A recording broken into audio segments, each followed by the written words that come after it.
మా మీడియా మిత్రులందరికీ నమస్కారం. ఈరోజు జైన్ సోదరులు గత దాదాపు 25 సంవత్సరాలుగా ఇక్కడ గోశాల నడిపిస్తాం జరుగుతుంది. 2 ఆవులతో మొదలైన గోశాల ఇప్పుడు దాదాపు 450 ఆవులకి చేరింది. వాళ్ళకి అండగా నిలబడడానికి, వాళ్ళని ప్రోత్సహించడానికి, వాళ్ళు చేస్తున్న మంచి కార్యక్రమాలని స్వయంగా చూసేదానికి గౌరవ కేంద్ర మంత్రి వర్యులు పెమ్మసాని చంద్రశేఖర్ గారు, నేను కూడా ఇక్కడికి వచ్చి చూస్తాం జరిగింది. నిజంగానే చాలా ఆనందంగా ఉంది. ఎందుకంటే ప్రత్యేకంగా మన మంగళగిరికి వచ్చేగల ఆవులన్నీ కూడా వీధుల్లో తిరిగే పరిస్థితి, దానివల్ల ఒక పక్కన ప్రజలు ఇబ్బంది పడతాం కానీ ఇంకో పక్కన ప్రత్యేకంగా రాత్రి అనేక యాక్సిడెంట్లు జరిగినాయి. అందుకే ఇటు పక్క ఈ గోశాల, ఇంకో పక్కన వచ్చేగల ప్రత్యేకంగా లక్ష్మీ నరసింహస్వామి ఆలయం ఆధ్వర్యంలో గోశాల కూడా ప్రారంభిస్తాం కూడా జరిగింది. సో మంగళగిరి నియోజకవర్గ పట్టణం లోపల ఆవులు రోడ్డు పైన తిరగకూడదు అనేది ఒక లక్ష్యంగా పెట్టుకున్నాం. ఎందుకంటే దానివల్ల ప్రజలు అనేక ఇబ్బందులు ఎదుర్కొన్నారు. వాళ్ళు గోశాలలు పెడితే బాగుంటుందనే లక్ష్యంతో మన కూటమి ప్రభుత్వం పనిచేస్తుంది. మంగళగిరి నియోజకవర్గం వచ్చేగల ఆనాడు నేను ప్రజలందరినీ కోరాను, భారీ మెజారిటీ ఇవ్వండి, నాకు మీరు ఎంత ఎక్కువ మెజారిటీ ఇస్తే అంత బలం మంచి పనులు అభివృద్ధి చేసాక నాకు వస్తుందని చెప్పడం జరిగింది. దాంట్లో భాగంగా ఆంధ్ర రాష్ట్ర చరిత్రలో ఎప్పుడు రాని విధంగా మంగళగిరి నియోజకవర్గం మెజారిటీ ఇస్తాం జరిగింది. మొన్న జరిగిన ఎన్నికల్లో హైయెస్ట్ మెజారిటీస్ ఆంధ్ర రాష్ట్ర చరిత్రలో వస్తాం జరిగింది. దాంట్లో మంగళగిరి 3వ స్థానంలో ఉంది. అంటే అటు పక్కన గాజువాక, భీమిలి తర్వాత మంగళగిరిలో పెద్ద ఎత్తున ప్రజలు నన్ను ఆశీర్వదించారు, దీవించారు, గెలిపించారు, నాకు నా గౌరవం నిలబెట్టారు. వాళ్ళకి నేను రుణపడి ఉంటాను. అనేక అభివృద్ధి సంక్షేమ కార్యక్రమాలు కూటమి ప్రభుత్వం ప్రారంభించింది. ఈరోజు నేను గర్వంగా చెప్పగలుగుతాను, దశాబ్దాలకు ఏదైతే ఇంటి పట్టాలు అంటే ఎంక్రోచ్మెంట్ రెగ్యులరైజ్ చేయాలని ప్రజలు మొత్తుకుంటా ఉన్నారు, నిన్న మొదటి పట్ట ఇప్పటంలో జనరేట్ అయింది. ఇప్పటికీ మొదటి విడతలో సుమారుగా 5,000 మందికి ఇల్లు పట్టాలు ఉగాది తర్వాత ఇవ్వాలనే లక్ష్యం పెట్టుకుని మేము పనిచేస్తున్నాం. 2వ విడత ఉంటుంది, 3వ విడత ఉంటుంది. ఆనాడు ప్రజలకు చెప్పాను, ప్రత్యేకంగా కాలువలు కానివ్వండి, అటవీ భూముల్లో ఉన్న ఇల్లు కొంచెం సమయం పడుతుంది రెగ్యులరైజ్ చేసేదానికని ఆనాడు చెప్పా. ఈరోజు కేంద్రంలో పెమ్మసాని చంద్రశేఖర్ గారి సహకారంతో రైల్వే మంత్రి గారిని మేము కలిసినప్పుడు, రైల్వే భూముల్లో మాకు రెగ్యులరైజ్ చేయాలని మేము కోరినప్పుడు అనుకూలంగా మంత్రి గారు స్పందించారంటే దాని వెనకాల పెమ్మసాని చంద్రశేఖర్ గారి కృషి చాలా ఉంది. ఆయన నవ్వచ్చు ఇప్పుడు, కానీ ఆయన కృషి చాలా ఉంది. అది ప్రజలు దయచేసి గమనించాలి, గుర్తు పెట్టుకోవాలి. అంతేకాదు రైల్ ఓవర్ బ్రిడ్జ్ కూడా, నెడమర్ గేట్ దగ్గర రైల్ ఓవర్ బ్రిడ్జ్ కూడా పెమ్మసాని చంద్రశేఖర్ పర్సనల్ గా తీసుకుని ఫాలో అప్ చేసి అది ఇప్పుడు బోర్డు వరకు తీసుకొచ్చి పనులు కూడా త్వరలో ప్రారంభించబోతున్నాం. అంతేకాకుండా ఈ ఇళ్లు పట్టాలు ఇచ్చేదానికి రీటైనింగ్ వాల్ కట్టాలనేది ప్రజలు మహానాడు ప్రాంతాల్లో వెళ్ళినప్పుడు కోరారు. దానికి నిధులు కేటాయించాం, డిజైన్లు అవుతున్నాయి. ఇప్పుడు దానిపైన రోడ్ కూడా వేద్దాం. అంటే 4 లేన్ రోడ్ వేస్తే ట్రాఫిక్ చాలా ఈజ్ అవుట్ అవుతున్న లక్ష్యంతో మొత్తం డిజైన్ చేస్తున్నాం. దీంతో పాటు ఏదైతే ఆనాడు నేను చెప్పానో పార్కుల అభివృద్ధి కానివ్వండి, చెరువుల అభివృద్ధి కానివ్వండి, శ్మశానాల అభివృద్ధి కానివ్వండి, కమ్యూనిటీ భవనాలు, రైతు బజార్లు, ఇంకో పక్కన social welfare hostel, BC welfare hostel, ప్రభుత్వ పాఠశాలలు, ఇట్లా దాదాపు మీరు చూస్తే 100 అభివృద్ధి కార్యక్రమాలకి కూటమి ప్రభుత్వం శ్రీకారం చుట్టింది. అన్ని డిజైన్లు అయిపోయినాయి, టెండర్ దశకు వచ్చింది. టెండర్లని దేవుడి సహకారంతో ఏప్రిల్ మే మాసంలో పూర్తి చేసి భూగర్భ డ్రైనేజ్ కానివ్వండి, భూగర్భ నీరు కానివ్వండి, అంటే వాటర్ పైప్ లైన్ కానివ్వండి, భూగర్భ గ్యాస్, భూగర్భ పవర్ కూడా ఇవ్వాలని మంగళగిరి లక్ష్యం పెట్టుకుని పనిచేస్తున్నా. అది కూడా ఎవరు చూడని విధంగా, అంటే ఆంధ్ర రాష్ట్రంలో ఎప్పుడు జరిగిన విధంగా ఒక 14 రోజు ఒకరు కట్ చేసుకుంటే వెళ్తే సాయంత్రం పూట లేయింగ్ జరిగిపోవాలి, 2వ రోజు టెస్టింగ్ అయిపోవాలి, 3వ రోజు క్లోజ్ అయిపోవాలి, రోడ్ పర్ఫెక్ట్ గా ఉండాలి. మనం అంటే 3 రోజులు అన్ని పనులు అయిపోవాలి ఏ వీధిలోకి వెళ్ళినా. అట్లా చేయాలనే లక్ష్యంతో కూటమి ప్రభుత్వం పనిచేస్తుంది. అంతేకాదు ఆనాడు చెప్పే జెమ్స్ అండ్ జ్యువెలరీ పార్క్ ప్రత్యేకంగా మంగళగిరిలో ఏర్పాటు చేయాలి అని లక్ష్యం పెట్టుకున్న దానికి భూములు కూడా ఎత్తికాం, డిజైనింగ్ జరుగుతుంది. అంటే డిజైన్ టు రీటైల్ అంత మంగళగిరిలో జరగాలి. మనకు అనేక మంది స్వర్ణకారులు ఉన్నారు కనుక వాళ్ళని ఆదుకోవాలి లక్ష్యంతో మన ప్రభుత్వం పనిచేస్తుంది. అంతేకాదు స్వర్ణకారుల కార్పొరేషన్ ఏర్పాటు చేసాం. ఈ బడ్జెట్ లో నిధులు వచ్చినాయి. వచ్చే సంవత్సరం అంటే ఏప్రిల్ నుంచి స్వర్ణకారులకు ప్రత్యేకంగా ట్రైనింగ్ కూడా ఏర్పాటు చేయాలి లక్ష్యంతో కూటమి ప్రభుత్వం పనిచేస్తుంది. చివరిగా నిరుపేద కుటుంబాలు, అంటే ఈ భూములన్నీ ఇచ్చిన తర్వాత, అంటే పట్టాలు అందించిన తర్వాత ఎవరికైతే ఇల్లు లేదో వాళ్ళందరినీ గుర్తించి ప్రత్యేకంగా టిట్కో అంటే G+3 కింద ఇల్లు కట్టించి వాళ్ళకి ఇంటి తాళాలు ఇవ్వాలనేది కూడా గౌరవ ముఖ్యమంత్రి నారా చంద్రబాబు నాయుడు గారు స్పష్టమైన ఆదేశాలు కూడా జారీ చేస్తాం జరిగింది.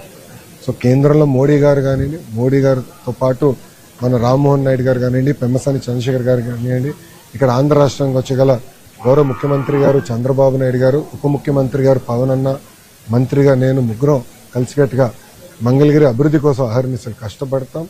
ఏదైతే ఆనాడు ప్రజలకు హామీ ఇచ్చానో ఒక పద్ధతి ప్రకారం చేసుకుంటూ వెళ్తున్నా. కొన్ని దిక్కల ప్రభుత్వానికి ఇబ్బంది ఉంది అంటే సొంత నిధులు ఇచ్చి కూడా, అంటే ప్రభుత్వ నిధులు కాదు, నా సొంత నిధులు ఇచ్చి కూడా పార్కుల విషయం కానీ ఇతర విషయాలు కూడా నేను చేస్తాం జరుగుతుంది. గతంలో ఎట్లయితే పనిచేసాను దానికి రెట్టింపు 10 రెట్లు ఎక్కువ నేను చేస్తూ పోతున్నాను.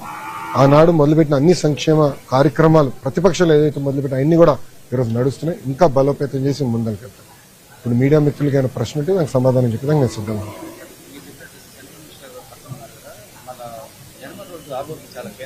అవునండి.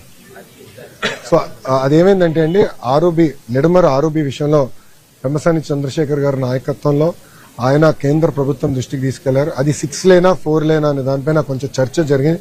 దానివల్ల ఒక నెల ఆలస్యమైన విషయం వాస్తవం. కానీ ఇప్పుడు 4 లేన్, ఎందుకంటే ఇన్ అండ్ అవుట్ 4 లేను, 6 లేన్ అవసరం లేదని 4 లేన్ రోడ్ అది మేము డిజైన్ చేసాం. అది మన రైల్వే బోర్డు కూడా పంపిస్తాం జరిగింది. అన్నగారి నాయకత్వంలో త్వరలో అది క్లియరెన్స్ చేపించి చేసి టెండర్ చేస్తే నేను అనుకుంటాం మహా అంటే 14 నెలలు 16 నెలలు అన్నగారు నేను కూర్చుని కాంట్రాక్టర్ పైన కత్తి పెట్టి పని చేపించేస్తాను.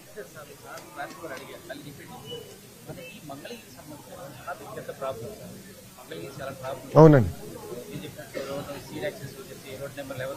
కరెక్ట్. అవును, నేను అనుకుంటాం మహా అంటే ఇంకా ఒక 8 నెలల నుంచి 12 నెలలు పడుతుంది. ఇప్పుడు కరకట్ట రోడ్ పూర్తి చేయాలి, సీడ్ యాక్సెస్ రోడ్ పూర్తి చేయాలి. దాని తర్వాత మనకి E12, 13, E11, E13, 11, 13 అది కూడా హైవే కనెక్ట్ చేయాలి. మన వెస్టర్న్ బైపాస్ ఏదైతే ఉందో అది 3-4 విద్యుత్ స్తంభాల వల్ల ఆగిపోయింది. అది కూడా గౌరవ ముఖ్యమంత్రి గారితో కూడా పొద్దున్న నేను మాట్లాడటం జరిగింది. అది డైరెక్షన్ గౌరవ ముఖ్యమంత్రి గారు ఇచ్చారు. అది కూడా ఓపెన్ అయిపోతుంది. ఇంతేకాకుండా నిన్న మీకు చెప్పా సీతానగరం రోడ్ది రీటైనింగ్ వాల్ కొంత కరెక్ట్ గా కానీ డిజైన్ చేస్తే 4 లేన్ రోడ్ వచ్చేదానికి ఆస్కారం ఉంది. అది నేను నారాయణ సార్తో కూడా మాట్లాడాను, ఎంఏడి మంత్రి గారితో. అక్కడ కూడా 4 లేన్ రోడ్ వేసి కరకట్టకి ఇంటిగ్రేట్ చేస్తే ఇంకా ట్రాఫిక్ సమస్య అవుటర్ అంటే అమరావతి నుంచి హైవేకి వెళ్ళేదానికి ఇబ్బంది ఉండదు. నంబర్ 1. నంబర్ 2, మంగళగిరికి వచ్చేగా నేను ఏం చేశానంటే కేంద్ర ప్రభుత్వ సంస్థతో ఒప్పందం కుదుర్చుకుని రైట్స్ వాళ్ళతో ఒక ట్రాఫిక్ మేనేజ్మెంట్ మొత్తం డిజైన్ చేపిస్తున్నాం. అంటే కొన్ని దగ్గరలో అవసరమైతే 1 వే పెట్టాలి, పార్కింగ్ స్ట్రక్చర్లు ఎక్కడ ఏర్పాటు చేయాలి. ఇప్పుడు ఇతర రాష్ట్రాలు నేను చూసి ఆటోమేటెడ్ పార్కింగ్ స్ట్రక్చర్, కారు పెట్టేస్తే మల్టీ లెవెల్ పార్కింగ్ అలా చేస్తాం. కార్పొరేషన్ లో ఈ రోజు మీరందరూ అద్భుతంగా పనులు కడుతున్నారు కనుక నిధులు కూడా వచ్చినాయి. ఆ నిధులు ప్రజల కోసం ఖర్చు పెడతాం. ఏదో వ్యానిటీ ప్రాజెక్ట్ కానీ ప్రజల కోసం ఈ పార్కింగ్ ఇవన్నీ కూడా చేద్దాం. చాలా పకడ్బందీగా చేసి స్ట్రక్చర్లను ఏర్పాటు చేయాలి. రైట్ సంస్థ రిపోర్ట్ కూడా వచ్చిన తర్వాత ట్రాఫిక్ మీద పెద్ద ఎత్తున ఫోకస్ పెడతాం. అని ఎలాంటి సందేహం లేదు. ఒక్క నిమిషం. ఇంకా చాలా మంది వీసీలు ఉన్నారు గత 5 ఏళ్లలో, వాళ్ళ పరిస్థితి వాళ్ళపైన అంటే మేము ఇక్కడ కక్ష సాధింపుకి వెళ్ళట్లేదు. ఎక్కడైతే మాకు కంప్లైంట్స్ ఉన్నాయో, ఎక్కడైతే మా దగ్గర ఆధారాలు ఉన్నాయో వాళ్ళ చట్టాలు ఉల్లంఘించారని దానిపైన కఠినమైన చర్యలు తీసుకోవాలని మేము నిర్ణయించుకున్నాం. ఈరోజు నేను గర్వంగా చెప్తున్నానండి, ఏయూ యూనివర్సిటీ వీసీ కూటమి ప్రభుత్వం ఐఐటి ఖరగ్పూర్ మ్యాథమెటిక్స్ ప్రొఫెసర్ ని నియమించారు. నిన్న board of intermediate board meeting జరిగితే ఆయన ఆ మీటింగ్ లో ఆయన కూడా భాగస్వామ్యం. ఆయన ఇచ్చిన సలహాలు సూచనలు చాలా అద్భుతంగా ఉన్నాయి. అంటే మన పిల్లల్ని ఎట్లా పోటీ ఎగ్జామ్స్ కి ఇంటిగ్రేట్ చేయాలి, ఐఐటి ఇతర కాంపిటేటివ్ స్కూల్స్ కి ఎట్లా తీసుకెళ్లాలి దానిపైన కూడా అద్భుతమైన సూచనలు సలహాలు ఇచ్చారు. అలాంటి మంచి వాళ్ళని నియమించాలి లక్ష్యంతో చేశాం, పారదర్శకంగా చేశాం. గతంలో తప్పు చేసిన ఎవరిని ఉపేక్షించలేదు, వదిలిపెట్టే ప్రసక్తం ఉండదు. ఏఎన్యూవీసీ కూడా వైసీపీకి పార్కింగ్ కానీ కార్యక్రమాలు చేసుకోవడానికి కూడా ఇచ్చారు. ఏఎన్యూవీసీ గత వీసీ ఆల్రెడీ క్లారిటీ ఇచ్చా కనుక will not live it like please మీరు. ఇప్పుడు నారా లోకేష్ గారు చెప్పినట్టుగా వారు ఏవైతే ఇవి చేయటమే కాకుండా నాతోటి సెంట్రల్లో కోఆర్డినేట్ చేస్తున్నటువంటి ముఖ్యంగా మంగళగిరి నియోజకవర్గానికి సంబంధించి 4-5 విషయాలు ఉన్నాయి, అవి మీకు తెలియాలి. ఒకటి, ఎలక్షన్ ముందు జనవరిలో పసుపు రైతులందరికీ కూడా ఆ రోజు కాలిపోయింది. దాదాపు 40 కోట్ల రూపాయలు పసుపంతా నష్టపోయారు. వాటిని కంటిన్యూస్ గా ఫాలో అప్ చేసి వాళ్ళందరికీ కూడా న్యాయం చేసే విధంగా ఆల్మోస్ట్ లాస్ట్కి వచ్చింది. దాదాపు వచ్చే 2 వారాల్లో నారా లోకేష్ గారు టైం తీసుకుని ఏదో ఒక రోజు రైతులకు డిస్ట్రిబ్యూట్ చేస్తాం. అది వాళ్ళు కంటిన్యూస్ గా ఫాలో అప్ చేస్తా ఉన్నాం నా దగ్గర నుంచి. అది ఒకటి. రెండోది, ఎయిమ్స్ సెంట్రల్ సంబంధించింది కాబట్టి దాన్ని రివ్యూ చేయమన్నారు. నేను లాస్ట్ వీక్ దాన్ని రివ్యూ చేసి ఇప్పుడు కెపాసిటీ 60% ఉంది. దాన్ని 100% ఏ విధంగా కెపాసిటీ బెడ్స్ చేయటం కానీ, ఆపరేషన్ థియేటర్స్ కానీ, లేకపోతే నర్సింగ్ స్టాఫ్ కానీ, లేకపోతే స్టాఫ్ క్వార్టర్స్ కానీ, ఇవి అదేవిధంగా బయట నుంచి ప్రాంతాల నుంచి వచ్చేవాళ్ళు అక్కడ ఉండడానికి ధర్మశాలని సిఎస్ఆర్ ఫండ్స్ కింద ఏ విధంగా చేయాలి, ఇవన్నీ డిస్కస్ చేసి ఎయిమ్స్ ఒకటి టేకప్ చేస్తా ఉన్నాం. అదేవిధంగా వారు చెప్పినట్టు రైల్వే బ్రిడ్జ్, ఇదేంటంటే ఇనిషియల్ గా బాబు గారు విజనరీ 6 లేన్లు ఉంటే మన ఫ్యూచర్ లో బాగుంటుంది అనే ఉద్దేశంతో వారు 6 లేన్స్ ప్రపోజ్ చేశారు. అయితే అక్కడ ఉన్నటువంటి ప్రస్తుతం ఉన్న ట్రాఫిక్ దృష్ట్యా రైల్వే వాళ్ళు అంతకంటే ఎక్కువ ఇవ్వలేరు కాబట్టి వాళ్ళు 4 లైన్స్ ఇస్తా ఉన్నారు.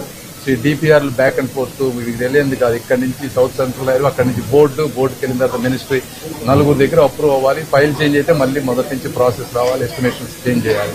కాబట్టి అది కొంచెం లేట్ అయింది, రేపు ఏప్రిల్లో వస్తుంది.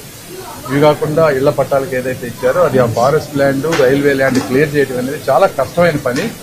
అంత ఈజీ కాదు. బట్ అయితే దాని గురించి ఏ విధంగా ఎన్ని విధాలుగా ట్రై చేయగలమో అవన్నీ ఆల్టర్నేట్ ల్యాండ్స్ చూపించడం, ఇంకోటో ఏదో మా తిప్పలు పడి అవన్నీ కూడా చేస్తామని మీ అందరికీ మనస్ఫూర్తిగా తెలియజేస్తున్నాను. Thank you. మంత్రి గారిని అడిగిన ప్రశ్నలు అన్ని అడిగారు కదా, ఇప్పుడు ఆయన టర్న్ అడగట్లేదండి. ఏమైనా క్వశ్చన్స్ చెప్పండి అడగండి. చాలా మంచి సలహా, మంచి పాయింట్ అన్న. యాక్చువల్లీ మర్చిపోయాను, చాలా మంచి పాయింట్. యాక్చువల్లీ అది అన్నగారు కూడా మర్చిపోయారు. యాక్చువల్లీ పానకాల స్వామి టెంపుల్, పానకాల స్వామి టెంపుల్, గండాల స్వామి గుడి కింద లక్ష్మీ నరసింహస్వామి గుడిది కేంద్ర ప్రభుత్వంతో మేము కోఆర్డినేట్ చేసుకుని ప్రసాద్ స్కీమ్ కింద రోడ్లు ఎట్లా వేయాలనే దానిపైన మేము డీటెయిల్ గా డిస్కస్ చేస్తున్నాం. అంతేకాకుండా మొన్న నేను వారణాసికి వెళ్ళాను. అక్కడ కూడా ప్రధానమంత్రి గారి నాయకత్వంలో అద్భుతంగా గుడిని ఎట్లా అభివృద్ధి చేశారు, వాక్వేస్ ఎట్లా క్రియేట్ చేశారు అన్ని కూడా నేను చూస్తాం జరిగింది. సో అది స్ఫూర్తిగా తీసుకుని ఇక్కడ కూడా చేయాలని లక్ష్యంతో మేము పనిచేస్తున్నాం. ఏం చేయబోతున్నాం అనేది ఇప్పుడు మేము ఇంకా ప్లానింగ్ స్టేజ్ లో ఉన్నాం. సో ఇప్పుడు చెప్తే మళ్ళీ రేపు మీరు అది చెప్పారు కదా చేయలేదని మీరే అంటారు. సో ప్లానింగ్ స్టేజ్ లో ఉన్నానండి. నాకు ఇంకొక నెల పడుతుంది. ఇప్పుడు మేము ఏం చేస్తున్నాం అంటే, ఇప్పుడు ఫర్ ఎగ్జాంపుల్ 100 పడకల హాస్పిటల్ ఉంది. ముందల మేము ఎక్స్పర్ట్స్ పెట్టి మొత్తం డిజైన్ చేసి ఒక ప్లానింగ్ చేసి ఆ డిజైన్స్ అంతా వచ్చిన తర్వాత మేము సంతృప్తి చెందిన తర్వాత మంగళగిరిలో ఉన్న డాక్టర్లందరికీ పెడుతున్నాం, ప్రజల ముందర పెడతాం, డిజైన్లన్నీ ఆ ఏరియాలో చూపిస్తాం. ప్రజల ఆమోదం తెలిపిన తర్వాతనే కార్యక్రమాలు మేము ప్రారంభిస్తాం. అదే విధంగా గుడికి సంబంధించిన ఇష్యూ కూడా గండాల స్వామి, పానకాల స్వామి, అదే లక్ష్మీ నరసింహస్వామి 3 ఇంటిగ్రేట్ చేస్తూ చేయాలి లక్ష్యంతో మేము పెట్టినాం. రోడ్ కానివ్వండి, వచ్చి అక్కడ ఉండేదానికి కానివ్వండి, ఎప్పుడైనా వచ్చి కూర్చునేదానికి అద్భుతమైన స్క్వేర్ కానివ్వండి, ఒక ఆడిటోరియం కానివ్వండి, ఇవన్నీ ఇంటిగ్రేటెడ్ గా చేయాలనే లక్ష్యంతో మేము పనిచేస్తున్నాం. త్వరలో అది ప్రజల ముందు మేము పెడతాం.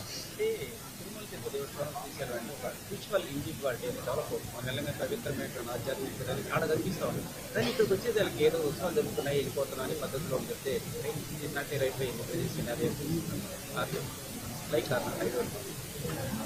నా ఇప్పుడు ఒక్కొక్క గుడిని ఇంకో గుడితో పోల్చడం కరెక్ట్ కాదు.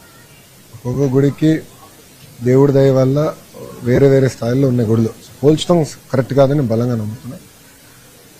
మన ప్రభుత్వ అధికారంలోకి వచ్చిన తర్వాత ఉత్సవాలు కానీ అన్ని బాగా ఒక మాటలో చెప్పాలంటే ప్రెస్టీజ్ గా తీసుకుని చేస్తుంది జరుగుతుంది. ఇంకా ముందు ముందు కార్యక్రమాలు చేయాలంటే దాంట్లో ఎలాంటి డౌట్ లేదు, చేయాలి. మంగళగిరిలో చూస్తే మన రోడ్లు కూడా చాలా చిన్న రోడ్లు. సో భక్తులు కూడా వచ్చినప్పుడు పార్కింగ్ కానీ అన్ని చాలా ఇబ్బందులు ఎదుర్కొంటున్నారు. దానికి ఒక ప్రణాళిక ఏర్పాటు చేసుకున్నాం. నేను అనుకునేది మంగళగిరి ప్రజలందరూ గర్వంగా ఎస్ ఇది చాలా అద్భుతంగా ఉంది చేయండి అని చెప్తారు నేను అనుకుంటున్నాను. ఎందుకంటే రోడ్ కానీ పార్కింగ్ కానీ అన్ని మేము డిజైన్ చేస్తాం. సో భక్తులకి ఇబ్బంది ఉండకూడదు, మంగళగిరి ప్రజలు కూడా అట్లా ఇబ్బంది పడకూడదు. 2 బ్యాలెన్స్ చేయాల్సిన అవసరం, అది బ్యాలెన్స్ చేసే బాధ్యత మేము తీసుకుంటాం.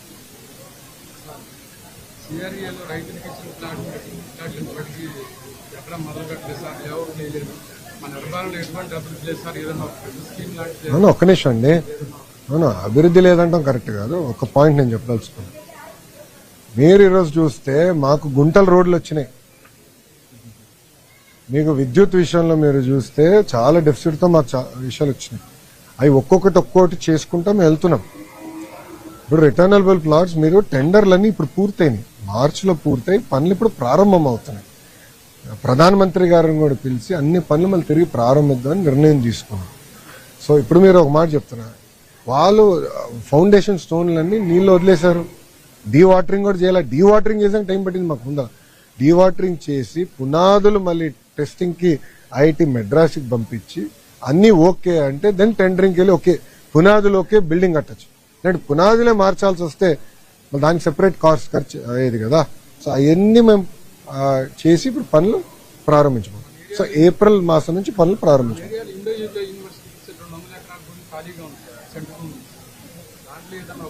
అదంతా కోర్టుకు వెళ్ళింది స్వామి, అదంతా కోర్టుకు వెళ్ళింది. అది సుప్రీం కోర్టులో ఉంది ఆ ఇష్యూ. అంతా గందరగోళం చేసింది గత ప్రభుత్వం. అవన్నీ ఇప్పుడు ఒక్కొక్క చిక్కు తీసుకుంటే రావాలి, అది చేస్తాం.